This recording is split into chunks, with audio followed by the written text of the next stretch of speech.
For Crema Media's Polity, I'm Sane Dhlamini. Researcher and analyst Professor Raymond Suttner joins me for Suttner's View, a weekly commentary on South Africa's political scene. Welcome, Professor. Thank you. The ANC, SACP and COSATU alliance was an important part of South African politics. How do you understand the status of the alliance today? The alliance has gone through a number of permutations in its history, and it appears to be going through changes at this moment. And I think it's very important to understand these correctly and not be cynical. But let me start in the beginning. There's a recent book by Sylvia Neame called The Congress Movement, who traces the alliance origins right back into the 1920s with the Industrial and Commercial Union. But for purposes of this interview, I would like to start in the 1950s, when the Communist Party had been banned and there was what was called the Congress Alliance. And amongst the ANC members, the members of the South African Congress of Trade Unions, the Congress of Democrats, were many people who were communists. But the Communist Party was illegal, so they were underground and they were not present as communists. But the Communist Party was de facto present within the alliance in the 50s. When the ANC was banned in 1960, the Communist Party played an important role in assisting the ANC to adapt to underground activities and indeed to survive, because the Communist Party was underground, reconstituted itself in 1953, and consequently it had had experience in working underground. It knew the ropes, and the ANC and Communist Party and SACP were hard hit by the repression in the 1960s, but insofar as they survived, they had to survive as illegal organizations. Now, when the ANC went into exile and there were some people in jail, a few people remained who reconstituted the underground inside the country, but the de facto leadership, although they refer to the people on the island as the leadership, the day-to-day leadership was outside the country. And in that period, it was very difficult for the ANC to re-establish itself, because there was no country on the border of South Africa that was friendly in its disposition towards the ANC. So the ANC could not simply set up in Rhodesia or former Portuguese Mozambique or Angola and cross the border and do incursions.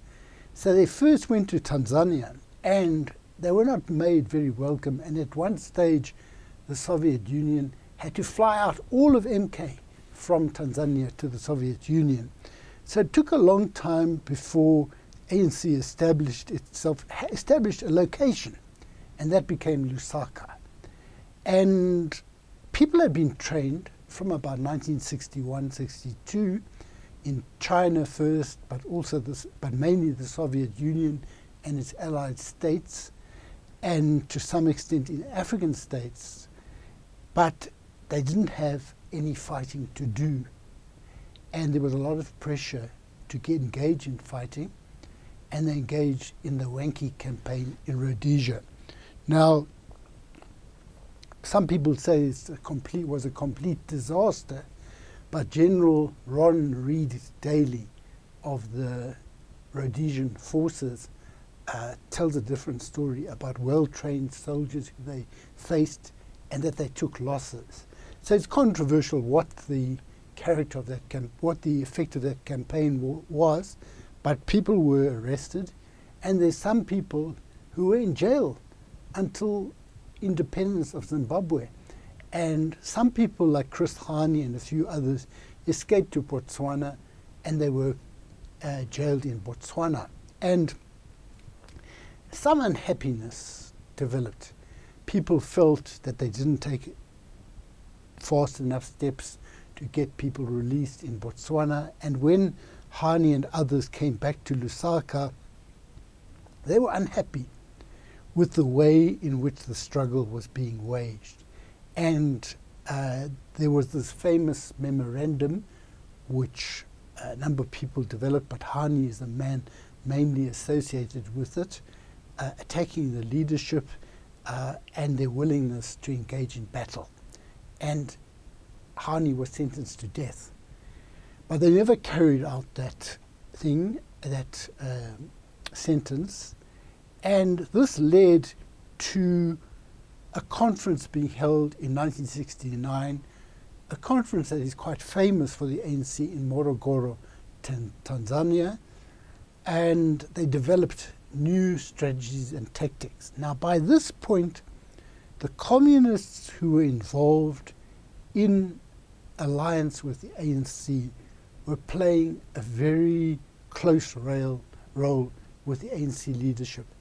People like Moses Kotane, the General Secretary of the Communist Party, J.B. Marks, Joe Slovo, and quite a few. Joe Matthews, who was then, he left the ANC at one point, but was then in the ANC. So that when the Morogoro conference took place, these people were very involved in developing the strategy and tactics of that Morogoro conference. And when one thinks of the SACP alliance with the ANC, SACTU, by the way, it didn't have anyone to organize outside the country. So its role was mainly solidarity work at the International Labour Organization, similar things. So I'm leaving them out mainly. And they gave way when COSATU emerged.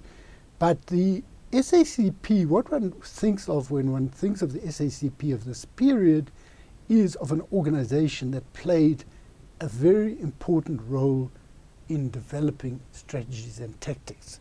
Now, someone like Joe Slovo was trained as a lawyer, and he was writing articles on Che Guevara's theory of guerrilla warfare. He was writing articles on Regis Debray and revolution. Joe Matthews was sometimes writing some articles on this. So these people were very involved in developing an understanding of waging guerrilla warfare, what you could learn, what lessons had to be avoided, and so forth. Consequently, the 1969 Morogoro Strategy and Tactics document, that's when I started to get involved. One had a feeling after the Rivonia trial that things had been smashed, but the Morogoro Strategy and Tactics documents and the writings of these people gave one a sense that the apartheid regime was not invincible. And many people came into the country as ANC cadres. Many of them came in as SACP underground operatives. Many of the leading figures in the in MK went for training in the Soviet Union. Many of them were recruited to the Communist Party. So in that period, the relationship between the ANC and the SACP was very, very tight. Oliver Tambo, like Luthuli before him, would not do most things without consulting Moses Kotane, the leader of the Communist Party. So that was the type of relationship until 1990. And 1990 was a different period. Some people started to realize that whereas being a communist in the period of exile was prestigious, they came to realize that in the new South Africa that they visualized, being a communist was not such an advantage. And a lot of people who had been members withdrew. Some of the leadership, Thabo Mbeki, Aziz Pahad, a whole lot of these people who had been leaders of the Communist Party, Jacob Zuma as well had been in the Communist Party, they withdrew in 1990. And some people, on the other hand, took a completely different position. Some like Chris Hani withdrew from a top leadership position in the ANC to lead the Communist Party because he wanted to have power outside of government where the masses would be heard. In the early period of government, the Communist Party was not in government. COSATU, which had taken the place of SACTU, was outside government. They were critical of some things that the government led by the ANC was doing, and they were producing memoranda by the COSATU Parliamentary Office, very good documents, and they felt that they were being treated by Thabo Mbeki, particularly like small boys. Every time they were supposed to have a meeting was cancelled, things like this. So that when so that is basically the background. And what happened to the alliance after the unbanning of the organizations in 1990 and subsequently? Well, I've dealt partly with what happened in 1990, but what happened subsequently is that this sense of being treated like small boys, ignored by Thabo Mbeki, led to a lot of enmity towards the leadership of the ANC, especially Thabo Mbeki, who was seen as centralizing things. Now, around 2005, Jacob Zuma got implicated in the corruption trial of Schabir Shaik, and he was dismissed as deputy president of the country by Thabo Mbeki. And this led to a sort of revolt against Thabo Mbeki's leadership. A lot of people who had grievances against Thabo Mbeki, which related to positions that they'd been removed from, things like this,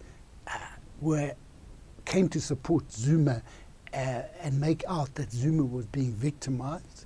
Equally, the Communist Party in COSATU, who had been very unhappy, had different reasons, but they depicted Zuma as representing a popular and even almost a socialist type of trend.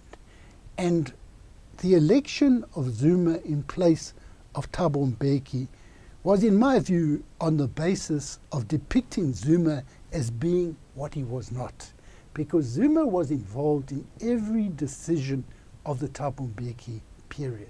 So there was no reason to say that Zuma was actually a socialist anymore, because he'd withdrawn from the Communist Party, and that he was popularly inclined. He had been, as Jeremy Gordon, who's written this one book on Thabo Mbeki, says, they were joined by the hip, Thabo Mbeki and Jacob Zuma. So when COSATU and the SACP supported Zuma for election to replace Thabo Mbeki, they depicted him as being what he was not. And they bear a lot of responsibility, including Vavi, Numsa, and Malema. They bear responsibility for us having Zuma today. Now, in consequence of their support for Zuma, Communist Party people and COSATU people came into the cabinet of the ANC. And Communist Party lost quite a lot of its independence as an organization. And also COSATU lost quite a lot of its independence. And they spent a lot of their time defending Zuma, including over Nkandla. You will see at one stage, Bladen Zimande says only white people worry about Nkandla. And when they had to vote for the Nkandla report, where monies were used that were meant for poverty relief were actually diverted to Nkandla, communists were amongst those who were most vociferous in defending that, that spending. But now, in recent times, we've seen fissions, divisions occurring, and in these, particularly these provinces run by the so-called Premier League, communists are being ousted from positions, and they're not getting on lists, things like this. So there's a lot of division. There are people being killed in KZN particularly, but in a number of parts of the country. And There's also talk that Nzimande will lose his position in cabinet, that Davies will lose his position in cabinet, that Ben Martin's lost his position because he did this and the other. And the Communist Party has recast itself in recent times as the party that protects the integrity of the state and opposes state capture and things like the so-called state capture, things like this. Now, I leave it for other people to judge how credible this change is and what the reason for this change is. I don't think that the party, Communist Party, will regain the confidence of people who put its trust in it before 2007. Too much has happened since then. Maybe people will say, oh well, all along they had to play political game inside the ANC. They did their best to make sure that they were alerted to the dangers of capitalism and all of that. But I think the Communist Party may find that people feel that they've been discredited. I don't say that is the case, but that may well be the case. But they're now trying to recast themselves. Whether they will be outside government is not clear. Like their secretary in KZN had previously been attacking what the ANC was doing. They then offered him a position, and overnight he came in. So I'm not saying what conclusions you draw, but I think the problem with all of this is it's hard to see whether it's to do with positions or to do with politics. Thank you, Raymond. That was Professor Raymond Suttner speaking to Crema Media's Polity about whether the tripartite alliance still exists.